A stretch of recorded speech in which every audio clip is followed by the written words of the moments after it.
নমস্কার সবাইকে।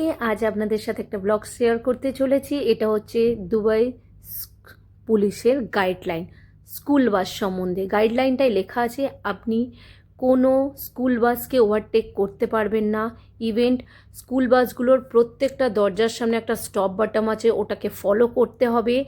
আইদার যদি আপনি ওভারটেক করেন, আপনার গাইডলাইনের বাইরে যান, তাহলে আপনাকে বিশাল বড়সড় হচ্ছে ফাইন ভরতে হবে, প্রায় 25 থেকে 30 হাজার টাকা। প্রত্যেকটা স্কুল বাসে আপনার ক্যামেরাও রাখা রয়েছে ফ্রন্টে, ব্যাকে, আর একটা করে ড্রাইভারের সাথে হেল্পিং লেডি থাকে, যিনি নেমে এসে বাচ্চাটাকে পিক আপ করবে, আবার ছাড়ার সময় স্কুল থেকে হচ্ছে ড্রপ করে দেবে। উনি আগে নামবে, তারপর হচ্ছে বাচ্চাটাকে আপনার বাড়ির গলিতে পৌঁছে দেবে।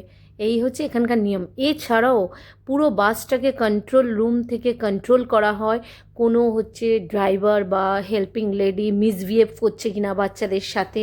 তাছাড়াও এই স্কুল বাসে ফার্স্ট প্রায়োরিটি হচ্ছে স্টুডেন্ট।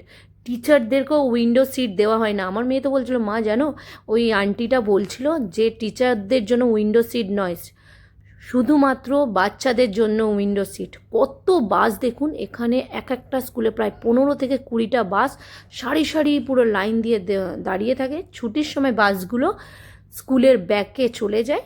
ওই বাসের নাম্বার অনুযায়ী, কোন বাসে কারোর 1, 2 এরকম নাম্বার অনুযায়ী বাচ্চারা উঠে যায়। কি সুন্দর না, কত সেফটি। আর সবথেকে বড় কথা, পুরোটা আপনার কন্ট্রোলের মধ্যে আছে। ইভেন্ট আপনি বাসের কিছু একটা নাম্বার আছে যেটা দিয়ে আপনি ট্র্যাকও করতে পারবেন বাসটাকে।